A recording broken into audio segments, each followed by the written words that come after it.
Hello everyone. तो आज के वीडियो हम क्लास 10th का जो ओरिजिनल पेपर है एकदम 110% गारंटी के साथ कहते हैं कि यही ओरिजिनल पेपर रहने वाले हैं आपके एग्जाम में।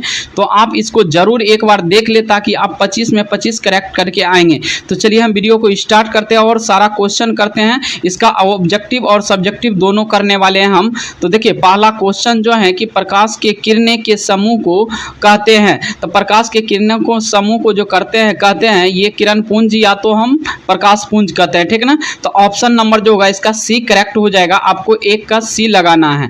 दूसरा क्वेश्चन है कि प्रकाश के अपवर्तन के कितने नियम हैं। तो प्रकाश के अपवर्तन के जो नियम है ये 2 नियम है। तो आपको जो है ना बी नंबर करेक्ट करना है 2। चलिए क्वेश्चन नंबर 3 है कि सरल सूक्ष्मदर्शी में किसका उपयोग होता है।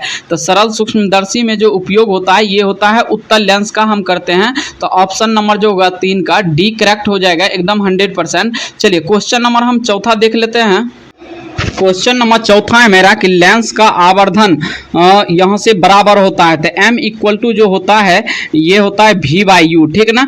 यदि यही दर्पण का पूछता तो यहाँ से माइनस सिर्फ लगा देते, माइनस v/u हो जाता। चलिए क्वेश्चन नंबर हम 5 देख लेते हैं। 5 में है कि कौन सा लेंस अपसारी लेंस कहलाता है। तो देखिए अपसारी लेंस पूछा है तो अवतल लेंस को कहते हैं। यदि अभिसारी लेंस पूछता तो आप उत्तल लेंस में मारते, ठीक ना। तो क्वेश्चन नंबर देखिए 5 का इसका एक करेक्ट हो जाएगा अवतल लेंस। चलिए क्वेश्चन नंबर 6 देख लेते हैं। तो क्वेश्चन नंबर 6 है मेरा कि निम्न में से किस लेंस की फोकस दूरी धनात्मक होती है। तो देखिए फोकस दूरी जो धनात्मक होती है ये होती है उत्तल लेंस की, ठीक ना। तो यदि इसी में पूछता कि ऋणात्मक होता जो है ये होता है अवतल लेंस का और धनात्मक जो होता है ये होता है उत्तल लेंस का। तो हमसे पूछा है कि धनात्मक फोकस दूरी थी ये होता है उत्तल लेंस का। तो आपको करेक्ट करना है, बी नंबर करेक्ट हो जाएगा, ठीक ना। चलिए क्वेश्चन नंबर हम 7 देख लेते हैं। क्वेश्चन नंबर 7 है मेरा कि यहाँ से लेंस के कितने वक्रता केंद्र होते हैं। तो देखिए लेंस के जो वक्रता केंद्र होते हैं ये होते हैं 2, ठीक ना। तो ऑप्शन नंबर जो होगा आपका बी करेक्ट हो जाएगा 7 का।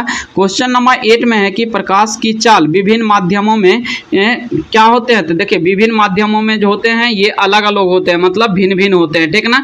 तो सभी में प्रकाश की चाल क्या होते हैं, भिन्न भिन्न हम मारेंगे। तो ऑप्शन नंबर जो होगा इसका बी करेक्ट हो जाएगा। चलिए क्वेश्चन नंबर 9 देख लेते हैं। 9 में है कि किसी लेंस द्वारा उत्पन्न आवर्धन का SI मात्रक क्या होता है। तो आवर्धन का जो SI मात्रक होता है ये होता है मात्रक विहीन होता है, ठीक ना। तो चलिए क्वेश्चन नंबर इसका अगला हम 9 देख लेते हैं क्योंकि इसमें कटा हुआ है।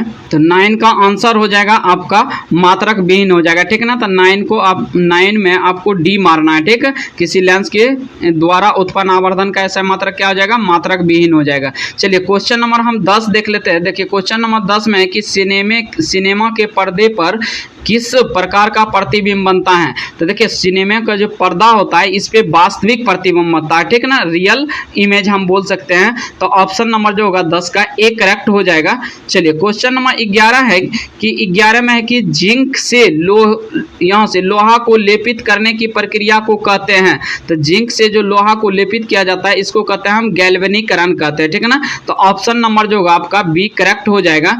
क्वेश्चन नंबर 12 में है कि सिल्वर क्लोराइड का रंग क्या है। तो सिल्वर क्लोराइड का जो रंग होता है ये होता है श्वेत होता है, ठीक ना, व्हाइट मारना है आपको। चलिए क्वेश्चन नंबर हम अगला देख लेते हैं। क्वेश्चन नंबर 13 है मेरा कि जस्ता तथा तनु हाइड्रोक्लोरिक अभिक्रिया के फलस्वरूप निम्न में से कौन सा गैस बनाता है। तो ये बनाता है क्या, हाइड्रोजन, H2O हो जाएगा, ठीक ना। तो आपको ऑप्शन नंबर 13 का जो है ऑप्शन नंबर आपको सी करेक्ट करना है, H2, ठीक ना, हाइड्रोजन हो जाएगा। चलिए क्वेश्चन नंबर 14 में है कि निम्न में कौन ऑक्सीकरण की क्रिया नहीं है। तो ये हो जाएगा अवक्षेपण हो जाएगा, ठीक ना। तो ऑप्शन नंबर जो होगा 14 का बी करेक्ट हो जाएगा। चलिए क्वेश्चन नंबर हम 15 देख लेते हैं। क्वेश्चन नंबर 15 में है मेरा कि निम्न में कौन विस्थापन अभिक्रिया का उदाहरण है। तो देखिए विस्थापन अभिक्रिया का पूछ रहा है तो ये हो जाएगा Fe+CuSO4 हो जाएगा, कॉपर सल्फेट। तो इसका जो है ना बाहर हो जाएगा FeSO4 और +Cu हो जाएगा, ठीक ना। तो ऑप्शन नंबर जो होगा इसका ए करेक्ट हो जाएगा, 15 का ए।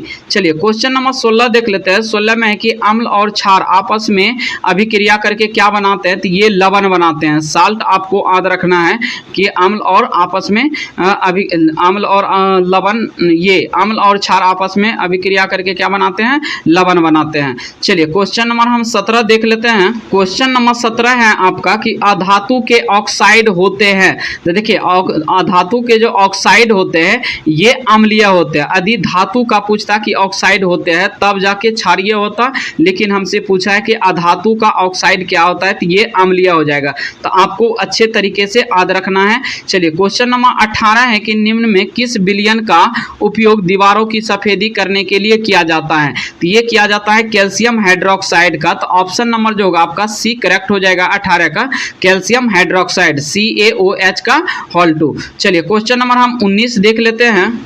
क्वेश्चन नंबर 19 है मेरा कि NaOH है तो सोडियम हाइड्रोक्साइड जो है ये एक क्षारीय है। तो ऑप्शन नंबर जो होगा आपका मतलब एक करेक्ट मारना है अल्कली में, ठीक है ना, यहाँ से क्षार हो जाएगा। चलिए क्वेश्चन नंबर 20 है मेरा कि अम्लीय विलयन का pH मान होता है। तो देखिए अम्लीय विलयन का जो pH मान होता है ये होता है 7 से कम। यदि क्षारीय पूछता तो 7 से अधिक, यदि पानी का पूछता तो उदासीन होता है, ठीक है ना, यदि 7 पे रहता है तो उदासीन होता है। तो ये तीनों पॉइंट आपको याद रखना है अच्छे तरीके से। लेकिन इसमें पूछा है कि अम्लीय विलयन का pH मान क्या होता है, तो ये होता है 7 से कम। आपको ऑप्शन नंबर सी करेक्ट करना है। चलिए क्वेश्चन नंबर 21 देख लेते हैं। 21 में कि मानव आहार नाल का सबसे लंबा भाग है, तो ये हो जाएगा छोटी आंत, ठीक ना। तो ऑप्शन नंबर जो होगा आपका सी करेक्ट हो जाएगा। 21 का क्या हो जाएगा, सी करेक्ट हो जाएगा। चलिए क्वेश्चन नंबर हम 22 देख लेते हैं। नंबर 22 है मेरा कि पौधों में भोजन किस रूप में जमा होता है। तो देखिए पौधों में जो भोजन किस रूप में जमा होता है ये होता है स्टार्च के रूप में, ठीक है ना। तो ऑप्शन नंबर जो होगा इसका बी करेक्ट हो जाएगा। चलिए क्वेश्चन नंबर 23 है कि आयोडीन की कमी से कौन सा रोग होता है। तो आयोडीन की कमी से जो होता है ये घेघा रोग होता है। चलिए अगला क्वेश्चन है 24 में कि शोषण के अंतिम उत्पाद हैं, तो ये हो जाएगा CO2, कार्बन डाइऑक्साइड, H2O और ऊर्जा हो जाएगा, ठीक है ना। तो ऑप्शन नंबर जो होगा 24 का सी करेक्ट हो जाएगा 100%। चलिए क्वेश्चन नंबर हम 25 देख लेते हैं। क्वेश्चन नंबर 25 है मेरा कि ट्रेकिया किस जीव का शोषण यहाँ से शोषण अंग है, तो ये हो जाएगा काकरोच का, ठीक है ना। तो ऑप्शन नंबर जो होगा इसका सी करेक्ट हो जाएगा 25 का सी। क्वेश्चन नंबर 26 है कि रक्त क्या है। तो रक्त जो है ना एक तरल वो उत्तक है। तो ऑप्शन नंबर जो होगा इसका एक करेक्ट हो जाएगा। यहाँ से टिश्यू हम मारेंगे। तो यहाँ से आपको 25 क्वेश्चन का ही आंसर देना है। तो आई होप कि आपको ये वीडियो अच्छी लगी होगी। वीडियो अच्छी लगे तो वीडियो को लाइक एवं चैनल को जरूर सब्सक्राइब कर दे। और इसके बाद जो है ना आपका सब्जेक्टिव डाला गया है उसको जरूर देख ले, ताकि आपको जो है ना एग्जाम में अच्छे हेल्प मिल सके।